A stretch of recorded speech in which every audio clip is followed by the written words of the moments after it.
It's really late and I've been baking. Kitchen's a wreck. It's all right. I was just looking at some stuff, and Nirvana's Smells Like Teen Spirit made the #1 of this list of somebody's musical songs. And the first time I heard that song, Smells Like Teen Spirit, if you don't know that song, look it up. It's one of the best songs I've ever heard. I used to live in Holland. I lived in Holland in 1991. Oh, during the Economic Community Summit meeting. Now it's the EU. So I lived in Maastricht, Netherlands. Hoi, hoe gaat het? Goed. So I lived in Holland, Netherlands, and went to Belgium on a date. And we went to this bar called The Bakery. And you were allowed to do drugs there. I didn't do drugs, I just drank. But it was just really, I love Belgium. I love Belgian people, and Belgium, the food was like, I had the best time.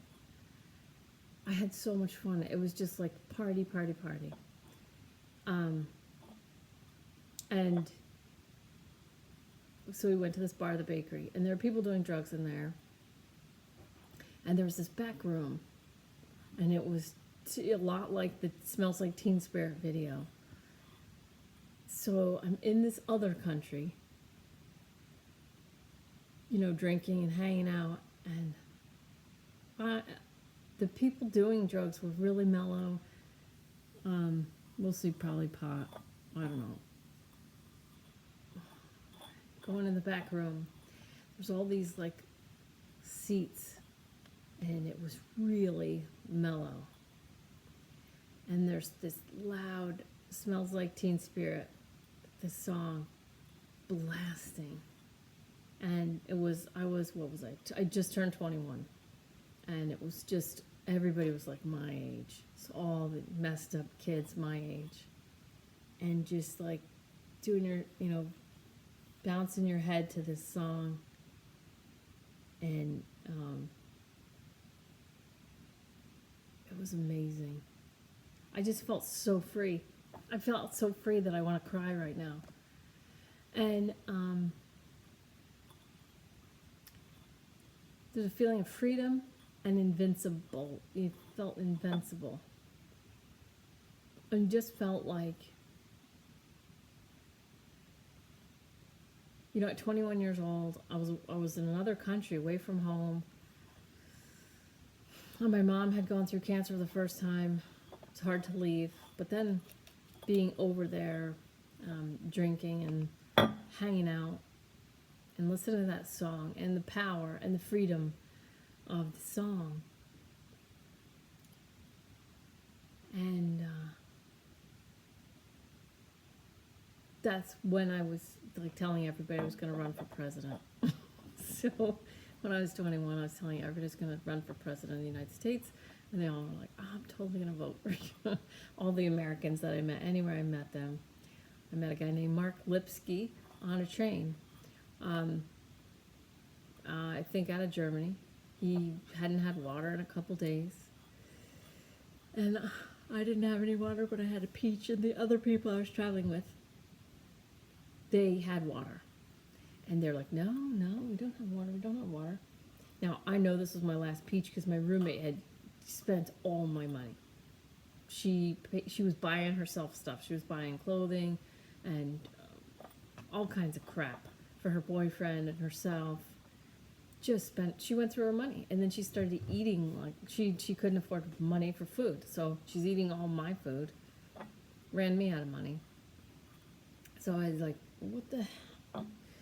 And so I was down to my last peach, and I remember this was the last peach. I know it was my last peach. I hadn't planned on telling this story, but I guess it's a good time. I had this purple backpack, and in the upper corner, there was one little pocket, and then there was a longer pocket. And in the upper little pocket, I put the last peach that I owned. Get on the train. We're going to London, and so it's a long. You take a train out of Maastricht to Cologne, Germany, and then you take like a bus to a hovercraft, to another bus, train, over and over, all different transportation. So it takes a long time to get there. So on the train, the first leg, Mark Lipsky from Maine, I don't remember where he's from, comes up and he's like, "You guys have any water? Oh, Americans, oh, that's great." And I was like, "You guys are liars. You said you didn't have any water." They're like, "We don't know him, blah, blah, blah. We don't know him. He could be lying." I'm like, who's going to lie about having water, not having water? So I didn't have anything except for my peach. I went up and I got my peach out of my bag.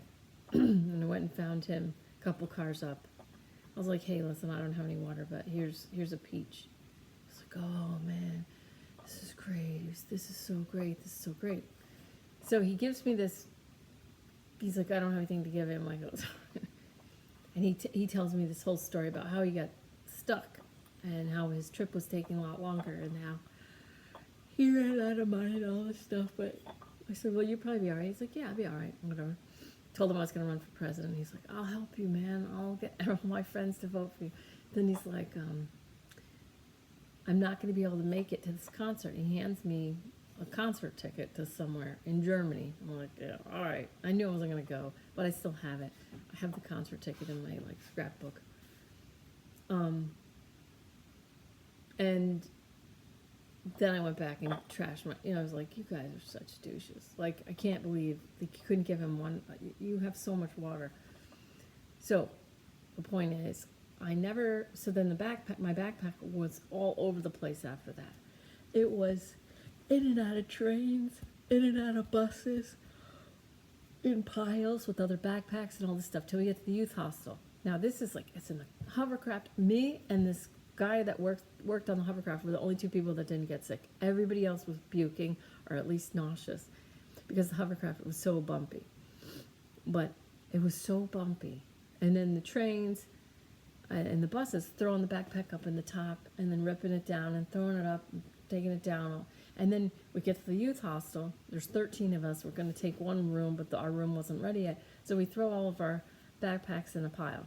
And then we go see London all around. Then we come home. We come back to the youth hostel. Get our backpacks and stuff. We go to our room.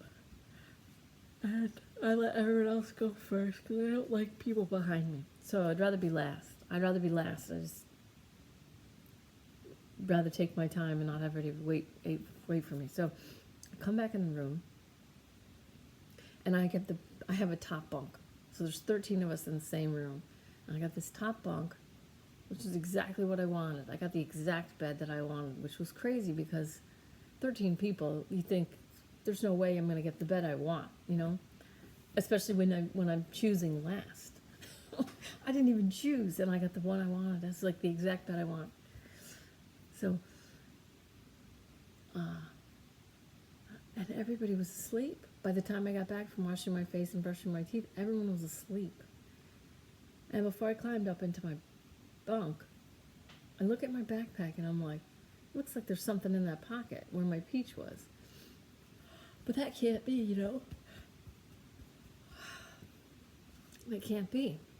So I touched the pocket and there's something in there. And I'm like, well, that's crazy. There was a peach in there. I opened it, there was a peach in there, and it was twice the size of the peach that I gave away. And it was perfect. It was like a storybook peach. It was twice the size, and it wasn't damaged. There was no cuts. It was perfect. There was no brown spots. And it was big. And no one was awake. No one was awake, which is important. So I think I've said this before, but so I was 20. I just turned 21, and when I was 16 or 17 in high school, I wrote a paper called "What If Mary Was Lying?" Because my English teacher was very religious. But what if Mary was lying? And at the end of the at the end of the paper it was, who cares? Because Jesus prayed for people. The story of Jesus is that he prayed for people while they killed him. And I thought I was a loving person until I read this story, and now I have the bar is set much higher. I have a long way to go. So when I was 16 or 17, however old I was like, I want to be that loving. I want to be that. I want to be that loving. So I set my mission on. I set my sights on that. I still didn't. I still don't know. I still did not like organized religion at the time. So that was 87. No one really did. There was a big, huge, Footloose, the movie Footloose had come out and made religious people look awful, and like Bible thumping, fun vacuums. Like anyone who was religious was a huge fun vacuum. I had told my mom, I don't want to go to church anymore. She didn't force me. She said, as long as you have your own relationship with God. That's how she did it. I'm a minister now. And I feel the same way. I want my children to have some kind of relationship. So, but, one of my favorite relatives in my husband's family is very Catholic, very religious, but doesn't shove it at me, doesn't shove it down my throat. And, questioned me a couple times, and I was like, well, I just don't do it from the outside, I do it from the inside. So she's like, well, explain that to me, but not in a judgmental, hateful way. So I said, well, I work from my inside out. And she ended up buying me this little angel, and it was like a sign of respect. Like, she's very religious, and she respected and that was really profound to me, because I had expected all religious people to be like, think like me, or we just can't be friends. And there are those people, but this woman, I just adore. And she's helped me before when I'm like, oh, this is what happened, and this is what they did. Because I can't get too far into it, but she's like, she would spit some Bible stuff out, and I was like, I know that I should feel this or that. And she would find a way to help make it useful, rather than condescending or judgmental. So there's that. So, but at this time, when I was 21, and I was like, still, like, I would say I was, so 21, I was still like not into organized religion. I'm still not into organized religion. I just do what I do. But I don't think what I do goes against any religion. So I'm holding this peach, and I'm like, you've got to be kidding me. Like, this is impossible. It was literally impossible. It was truly 100% impossible for this peach to have got in there. Let me explain something. I know it was my last peach. When you have no money and you're really hungry and you're eating mustard to be full, you know how many peaches that you had. And you know when you're on your last piece of fruit and you're down to eating mustard out of jars again. You know that. There's no question. We were on transportation the entire time. We never passed any kind of a store, no food stores, no way of getting food, no way of getting fruit. When we got to, we didn't pass any fruit. Like, there was no fruit that we passed. It was one train thing after another. It was train, bus, hovercraft, bus, train, bus, hostel. And we didn't stop walking. There's 13 people all staying together. No one's like, oh, let me just shop for a second. Okay, we dump our bags all in one spot. They don't move. Those bags never moved. And my bag was underneath everything. And my bag was getting thrown around. If a peach was in there, it would have gotten dented, bruised, something.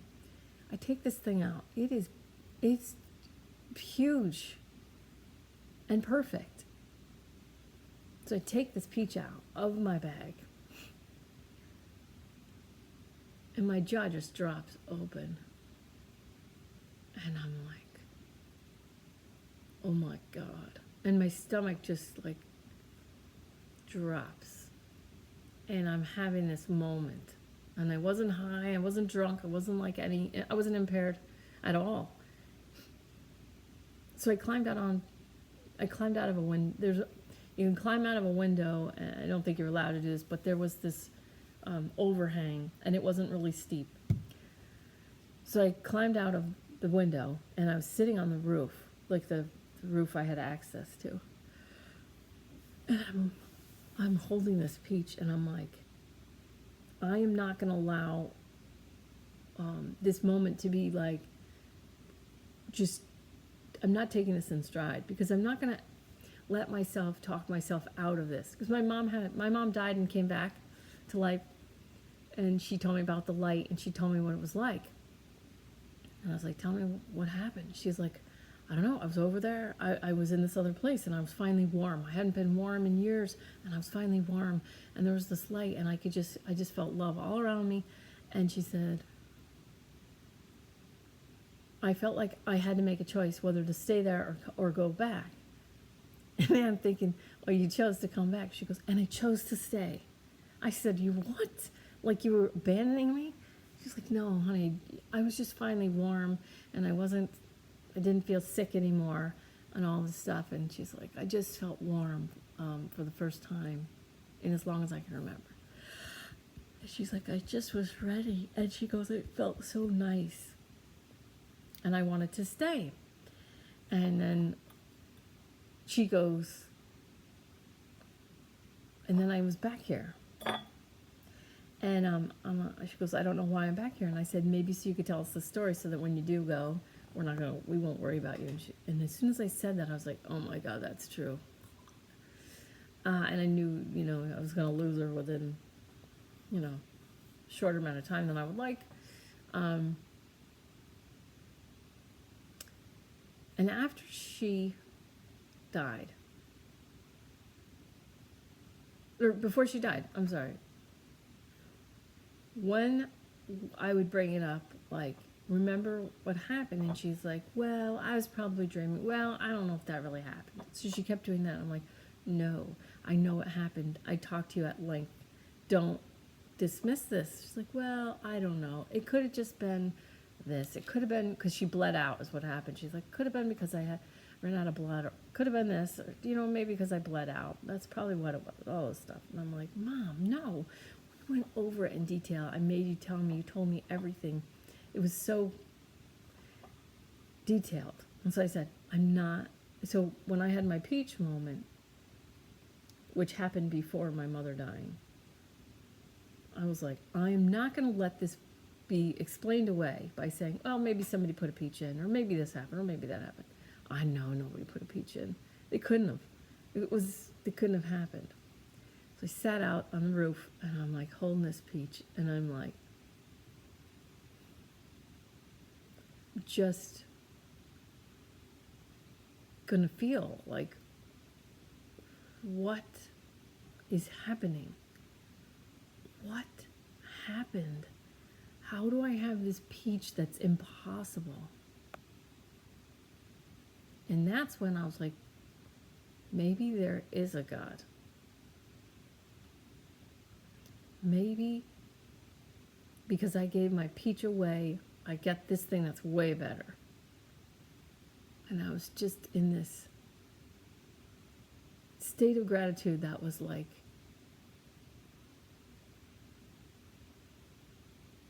oh my God, like, this isn't possible. But it happened. And I held that peach, I held it in both hands, very reverently. And I was like, people, no offense to anyone who goes to church, but I'm like, people go to church for this feeling that I have right now, for a peach. It's like so profound. It was such, like, to call it a gift would be ridiculous and stupid, but I was like, oh my God. It's like, to get this peach, all I had to do was be nice and like give up my last piece of fruit, which was difficult when I did it, but to get what I got back was like so worth it. So So that changed me. That's when I started believing in, what do I call Prime Creator now? Um, I still don't go to church. I still don't believe in church, but I do believe in something that, like, I don't like to say it like this, but kind of pays you back for being good. It was on that same trip, so I lived in Holland. I lived in Maastricht, Netherlands for 5 months or so. Oh. Yeah, 5 months. Economic Community Summit meetings were being held when I lived there.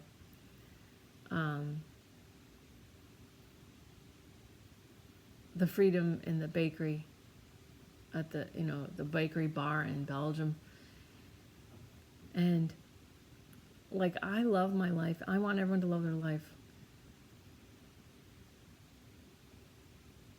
And be good to each other.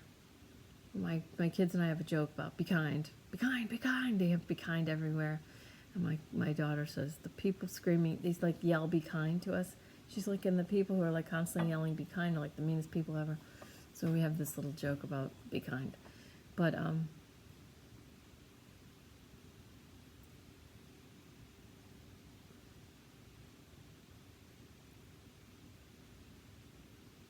when you relax in your life, when you slow your life down, and you decide to enjoy your life and enjoy the experience that you're having, you're less likely to fill your plate with things that are going to lower your vibration. You're less likely to, buy a lot of stuff that you can't afford. You're more likely to just be more present and enjoy whatever thing is coming your way at the time. Because if you think like, well, I have nothing else to do other than enjoy this moment, you put yourself at an advantage. When you have your last peach and you think, this person needs this more than me. And I'm not advocating to give all your stuff away. I'm not saying that at all. But when you follow your heart and it's like, this guy needs the peach, and you give from the heart, how your heart will tell you how to give and who to give to. There are so many people right now. There's a lot of people that are doing great, and they're finding stuff out that is fantastic, and they're really kind of coming together, and they're doing their own, looking stuff up and figuring stuff out. That's great. But there are still people who are so manipulated and so obnoxious and so fear vibration. And just like the Troll King said to Elsa, fear is going to be your greatest downfall.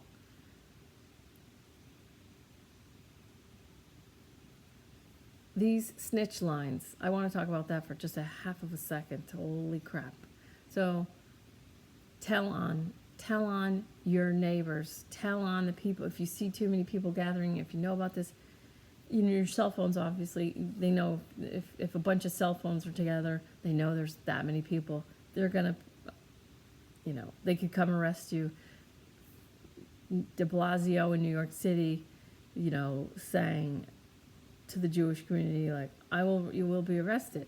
And these other Democratic, it seems like a lot of them are Democrats, you will be arrested. If you get together in large groups, you will be arrested.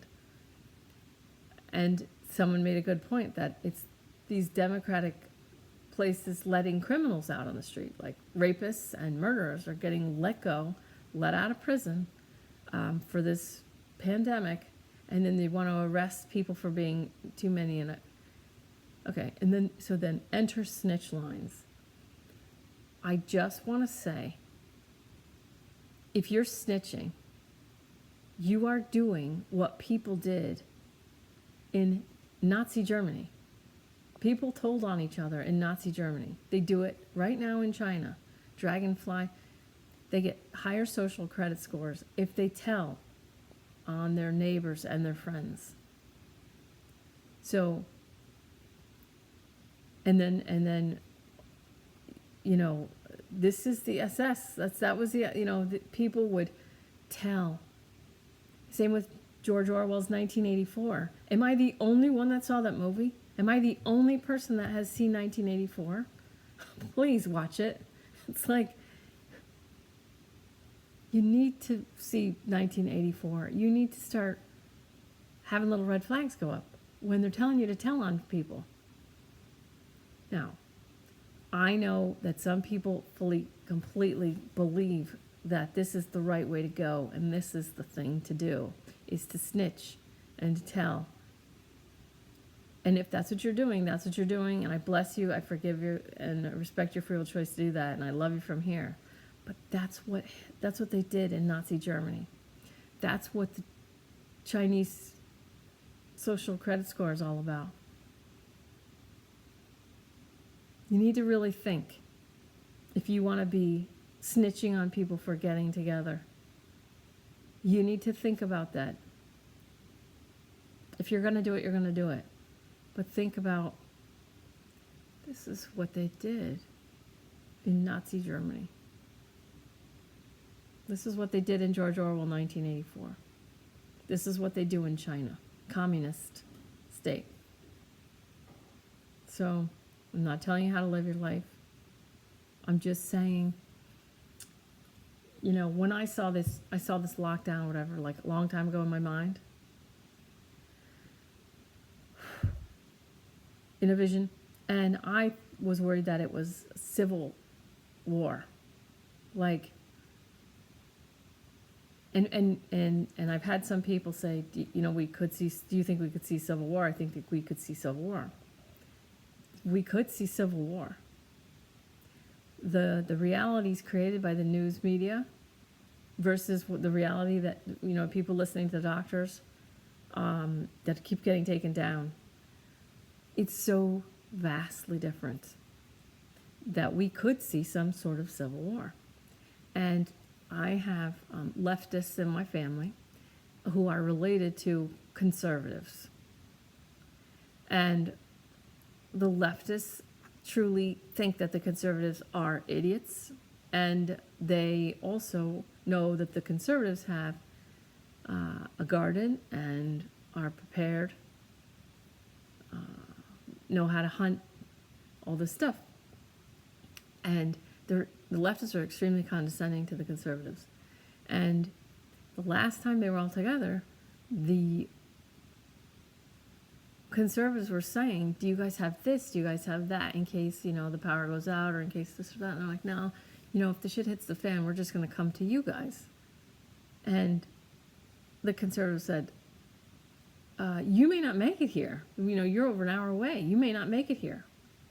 Anything could happen. Why don't you just get straightened out? Why don't you just get your stuff? And I want to tell you another conversation between, and I don't say liberal. I know some people say liberal, but I think that I'm not either, but I'm also both. You know, I believe in free speech 100%. And I believe that is liberal, like George Carlin. Leftists they don't want everybody to be able to speak. They think it's fine to shut down, you know, voices. Okay, that's what you're doing. That's fine. You're taking off Twitter, you know, channels. You're taking down, you know. And I'll tell you what,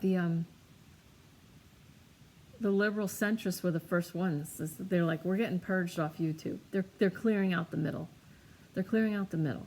And they told us that, like, I want to say early 2017, they were like, listen, we're getting taken out. And we don't even have harsh, you know, stances on anything. So what's going on? Okay, so this is where we are. Nobody get mad. There's no reason to get mad. Just get strong. Just empower yourself from the inside. You're going to get through, or you won't, but if you die, you'll be fine. My mother wanted to go. And I'm sorry. That sounds cold, but the truth is, they're acting like every single death is a COVID-19 death. But like, was it 3 million people a year die in the United States alone? 3 million just die every year. People have seriously lost their minds. People who listen to the mainstream media are losing their minds. And their reality is so different than people who are listening to the doctors on the front lines. And on Twitter, there's a thing. They're showing hospitals. And you see all these TikTok dances. And, you know, and then you got Mr. Gates is getting all this power. Look into him. Just look into him. Look at his track record. Go to 1998. Look up old footage. Feel him. Feel it. Listen to him talk. And then say to yourself, is it wise that we've given this person such a loud megaphone? Why? Why is that? Why is that happening? Okay. I'm not as frustrated as I might think, as I might seem. I'm really not. Let's see. I don't want to wrap this up. So now's a great time to talk about vibration. But your highest vibrations are closer to freedom. And I mean like freedom of spirit. If your vibration's high enough, and if your heart is open and you are as loving as you can be, as grateful as you could be, and your vibration's as high as you can be, then you naturally and organically are going to give yourself permission to be who you really are, who you truly are. I did a healing today on a lovely person that I adore. And at the end, when we walked out, it's just like, isn't this great? We're in the world, not of the world. And I realize people don't do my job. So I do cut you more slack than it sounds like. But you're in the world, not of the world. But if you get taken and you let people manipulate you and play you to snitch and to be afraid, so afraid that you're going to tell on friends and family,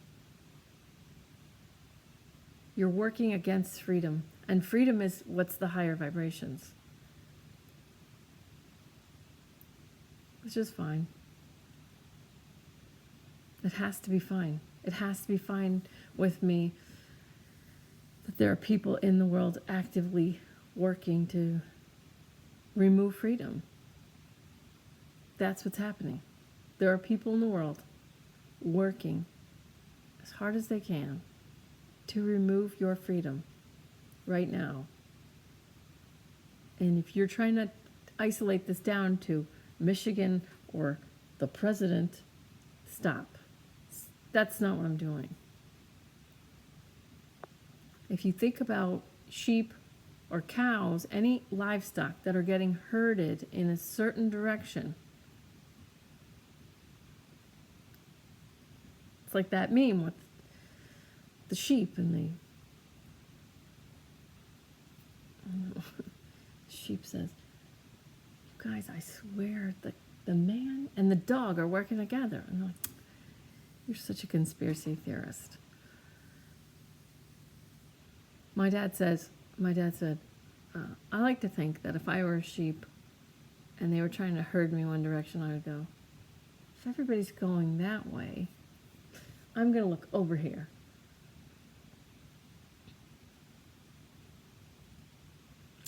I know that you all want to do the right thing. I know you all want to be good people. I want to be a good person too. But if you want to be such a good person that you're going to take someone else's freedom away for hugging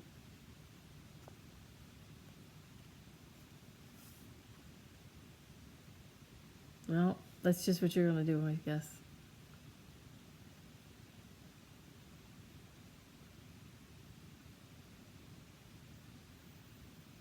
I still have hope, though. I do see people putting things together. I don't know how many people I'm going to be able to be friends with in this town after this is over.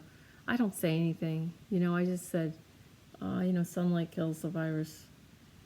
Because people are nuts here. They're just absolutely, they're all following the narrative.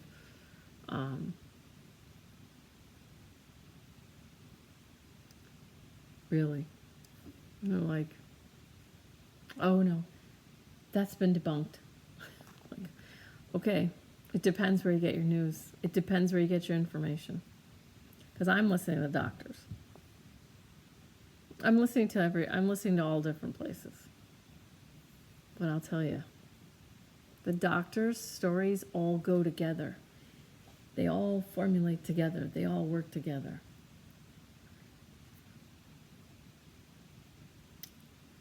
And if you didn't look up Agenda 21, look up Agenda 21. And if you didn't watch George Orwell 1984, look at that. Just take a look. Just take a look. So, I love that feeling of just being so vibrationally high in gratitude. Feeling so free. And in those higher vibrations, you're able to accept other people's differences and different opinions. But if you think that you're fighting something by bitching about it, then you need to learn about the law of attraction, because you're the one creating it. If you're banging the drum of anything,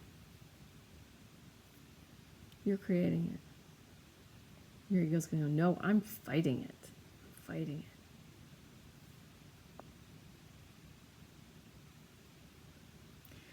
So it's a simple shift in the way you think from fighting something to focusing on what do I want?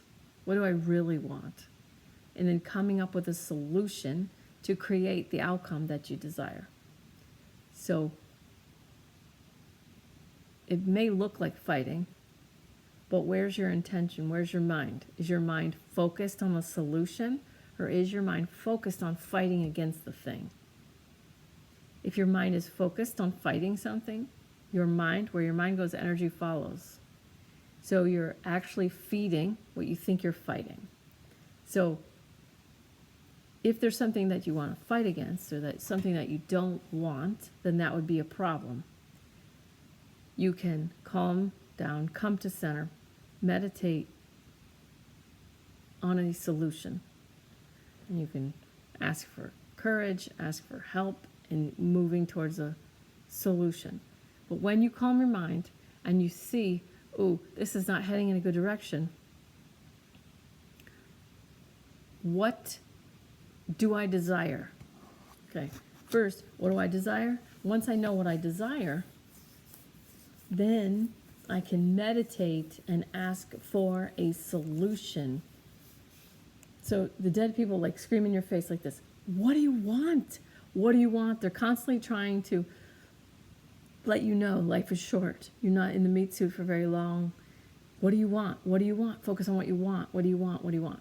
By focusing on what you want, solutions will come. Guidance will come.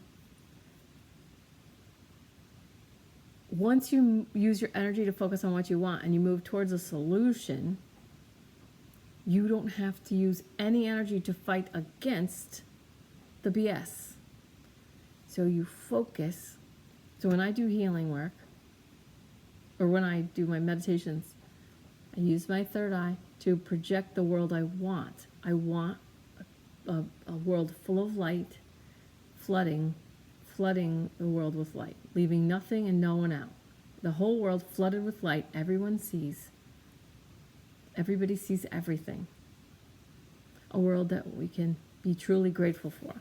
Raise my vibration to gratitude. I'm grateful for this peaceful, loving world flooded with light.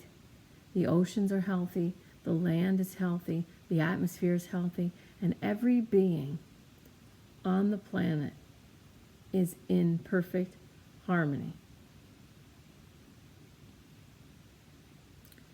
All the children of the world, I pray for their health, safety, and happiness. Health, safety, and happiness of all the world's children everywhere. If all the children of the world live in health, safety, and happiness, then everything else will work itself out. There's a lot going on. There's a lot of good stuff happening. Children getting saved that you won't hear about if you watch TV. There were children getting saved years ago. I didn't see it anywhere in the news.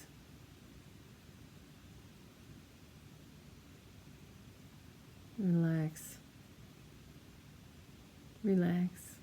You'll get through all this so much easier if you just relax, come to center. What can you be grateful for? What do you want? I want a peaceful, loving world, humans in harmony with nature, no more wasting resources, and all the children of the world experience perfect health, safety, and happiness. Just flood the world with light. Just see it. Create that with me. We're creating the future now. If you flood the world with light, everything gets seen. And no one's 100% right and no one's 100% wrong.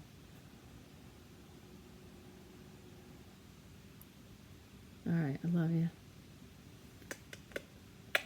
Have a good night.